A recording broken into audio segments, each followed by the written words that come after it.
বন্ধুরা, এই যে ঠাকুরটিকে দেখতে পাচ্ছ, এটা কি ঠাকুর বলো তো? হ্যাঁ, তোমাকেই জিজ্ঞাসা করছি। একদম ঠিক বলেছ, এটা সরস্বতী ঠাকুর। আজ যদি এই খারাপ সময়টা না আসতো, তাহলে হয়তো আমি এই গুরু দায়িত্বটা নিজে পেতাম না।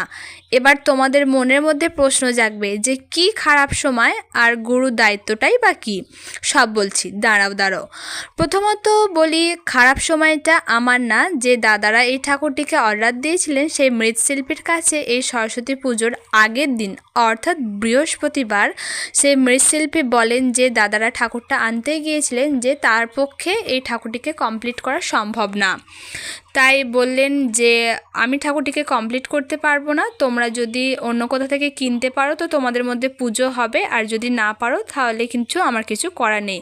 একান্তই অনুরোধ করছে তারা যে আমাদেরকে এটা কমপ্লিট করে দিতেই হবে, কিন্তু সেই মৃৎশিল্পী কিছুতেই রাজি হয় না। আর সেই মৃৎশিল্পী অপশান দিয়েছিল যে যদি এই মাটির ঠাকুরটিকে নিয়ে যাও, তোমরা যদি রেডি করতে পারো তাহলে আমি সমস্ত সাজ পোশাক আমি দিয়ে দিতে পারি, তাহলে তোমরা যদি পারো তাহলে কমপ্লিট করে নিতে পারো। সেই দাদারা একটা বুদ্ধি খাটিয়ে কাজ করে এবং সেই মাটির ঠাকুরটিকে তুলে নিয়ে এসে সরাসরি আমার বাড়িতে এসে হাজির হন।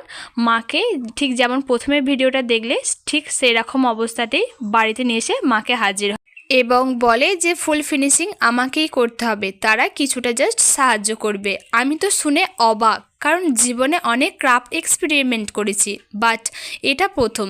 এটা ভাবলে আমার সত্যি অবাক লাগছে যে আমার তুলির ছোঁয়ায় ঠাকুরটিকে পুজো করা হবে, মানে আমি সেই ঠাকুরটিকে তুলি দিয়ে রং করব এবং আমার তৈরি সেই ঠাকুরটিকে পুজো করা হবে। এটা ভেবে আমার সবথেকে বেশি অবাক লাগছিল।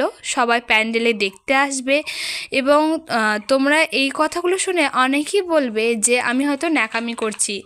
বিশ্বাস করো, এই কথাগুলো আমার মন থেকে আসছে। ঠিক এই সিচুয়েশানটাতে আমার এই কথাগুলোর কথাই মনে আসছে। আসলে তোমরা বুঝবে না, ঠিক ঘটনাটা যাদের মধ্যে ঘটেছে তারাই উপলব্ধি করছো এই সিচুয়েশানটা। আচ্ছা, তোমরা যদি কেউ মানে যারা ভিডিওটি দেখছো তাদেরকে বলছি, কারোর সাথে যদি এরকম সিচুয়েশানের সঙ্গে অবশ্যই তোমাদের ঘটে থাকে এরকম সিচুয়েশান, তোমরা কিন্তু কমেন্ট বক্সে অবশ্যই সাড়া দিও।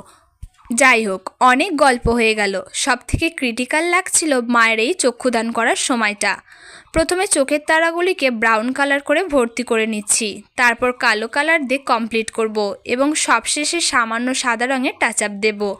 আর এই ভিডিওটা যখন করছি তখন বাজে রাত 11টা।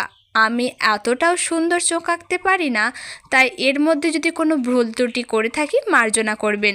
বন্ধুরা বলো তো মাকে দেখতে ঠিক কেমন লাগছে? যদিও এটা এখনও সম্পূর্ণ কমপ্লিট হয়েই এসেছে, বাট টিকলিটা দেওয়ার পালা। বন্ধুরা এই ভিডিওটি দেখতে তোমাদের কেমন লাগলো অবশ্যই কিন্তু কমেন্ট করে জানিও। আর নেক্সট ভিডিওতে কি বানাবো সেটা